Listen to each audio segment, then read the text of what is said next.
taxes by trading Jrue Holiday and Kristaps Porzingis away. They're out of the second apron. And so now for the Celtics, it's sit back. You see what comes your way potentially. But if this is the team they're rolling with, they can roll with it. Two other names, Sam Hauser, Anthony Simons. They're going to get calls on those two players as well and see, can we get even closer to out of the luxury tax? But not close last night, Molly. Keith, if you're Boston, what are you doing right now? That's a tough one. I'm definitely not trading Jaylen Brown, and I'm definitely not trading Jaylen Brown. That's out of the picture, right? Mm-hmm. I'm going to continue. If I can shed some more salary, I might get off of Hauser. I'm going to keep Wright, and I'm going to just bring players in that fit this team and get a great look at what it's going to look like in 2026 when Jason Tatum come back. I'm expecting a big season from Brown. MVP conversations, most improved. I'm looking at that for him, being able to still grow as a number one player. And yeah, like I said, taking a look at the players that I'm getting in for shedding these contracts and trying to make a team that's going to compete for a title when Jason Tatum comes back in 2026. Yeah, look, unfortunately, this is a gap year for the Celtics because Tatum is missing most, if not all, of next season. So, yeah, you might look to trim some more salary. But dumping Jaylen Brown, there was so much talk about breaking up the Brown-Tatum duo for years, which was always silly. Then they win a championship. This is a proven championship duo. They've done it before. They can do it again. There's no reason for the Celtics to be looking to trade Jaylen Brown, and certainly that hasn't been the case. Their phone ringing does not mean that they're looking to trade him. Well, and to Shabs' point, the Celtics got their business done by moving off Jrue Holiday and moving Kristaps Porzingis and saving $250 million in payroll and luxury taxes this week, right? That was what they needed to do. They needed to get out of the second apron. They needed to get to a more feasible financial position with their new ownership group coming in next month. Now they don't have to make a move like that with Derek White. They don't have to make a move like that with Jaylen Brown. And as they go forward, they can make moves that are basketball driven. Brad Stevens last night said they've got a core with those guys, with Peyton Pritchard, with Sam Hauser, that they believe can be right back in the mix in the Eastern Conference going forward. He talked about Jaylen Brown, who had meniscus surgery this offseason, and Jason Tatum being in the facility working out. Like, this is a team that, yes, they have a gap year most likely this year with Tatum out, but the Celtics believe with those two guys and with Derek White, they've got the core of what is a championship-level team, and now it's a matter of what can they do to build around them going forward with what is going to be a new iteration of this team after they move on from Porzingis and Holiday this week. Shams? Yeah, they got their business done. So we'll see what else comes up. I mean, listen, their phone lines are continuing to ring. Teams are going to continue to call, continue to make offers on both Jaylen Brown and Derek White. I'm assuming you don't have any vacation plans this summer because it's... Have any more moves up their sleeves? Is Jaylen Brown, Derek White, Anthony Simons, Sam Hauser? The preference for the Celtics is to hold on to Jaylen Brown and Derek White. But listen, they know that they have to really think about everything, listen to everything. They're getting calls, they're getting offers on both of those players. The price threshold is high, though. So if they get an offer that blows them away for either player, you have to consider it. If you're the Celtics, they're still in that first apron and luxury tax with the uncertainty of Jason Tatum even playing next season. A couple other things. You know, what happens in Milwaukee? And then Atlanta has a $25.3 million trade player exception that they could utilize this week, next week, either to take on salary with assets or potentially make a bigger trade to get another player that can help them. They've been one of the winners of this week, getting Kristaps Porzingis, getting an unprotected first-round pick in 2026. Either that's going to be the Pelicans or the Bucks. So a lot going on in Atlanta as well. And all of it in the East. Right? Like the West is like a ridiculously great stacked conference. And in the East, I think teams are looking at this as though there is an opportunity. So if you're Boston, how are you looking at it with the reality of Jason Tatum being sidelined for the year and the calls coming in, as Sham says, about Jaylen Brown? My business is done. I got under the second apron. That was my goal.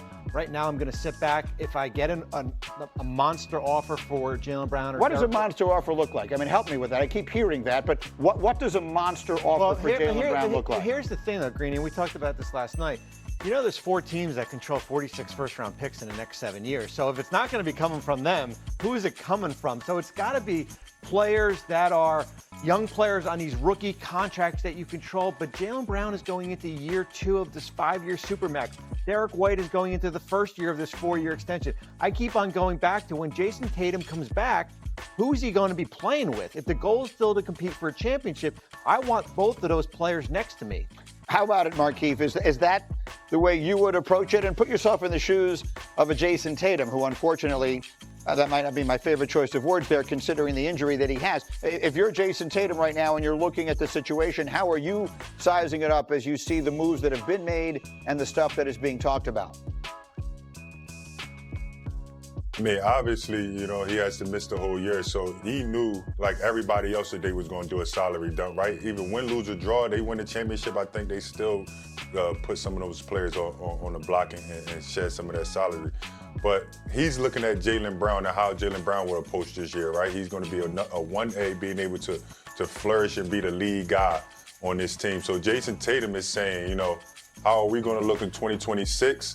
Y'all moved all these pieces around, and that's what Boston Celtics is saying. How are we going to compete in 2026? And they are doing what they need to do to do that now. They're getting a look at a couple guys that they brought on and sharing some salary. They know that they won't be able to compete for a championship next year, and they're doing all the right steps to be in position for 2026. So we'll keep an eye on all the Lakers. New year, new ownership, potentially a new franchise player. What is next for the Lakers? They have to get this team better to try to compete for a championship. They feel like they owe it to Luka Doncic, owe it to LeBron James. How does that happen? Their biggest level of concern right now is at the center position. Rob Pelinka has been upfront, publicly, privately. He wants to go find a center. Is that via trade? Is that in a free agency with someone like Clint Capella, Brook Lopez, Al Horford? We'll see. But center is the biggest need for this team, a lob threat potentially for Luka Doncic. The other concern there is Dorian Finney-Smith, his free agency. What interest is out there for him? He's got a player option that he's got to decide by the end of the month. And Keith, you obviously were there. You were actually with Luka the entire year. You were with him in Dallas. You were part of the trade that sent him to LA. There's been a lot of talk about his workout routines. He's been posting videos and all that kind of stuff throughout this offseason of himself working out and all that. What is your sense of this?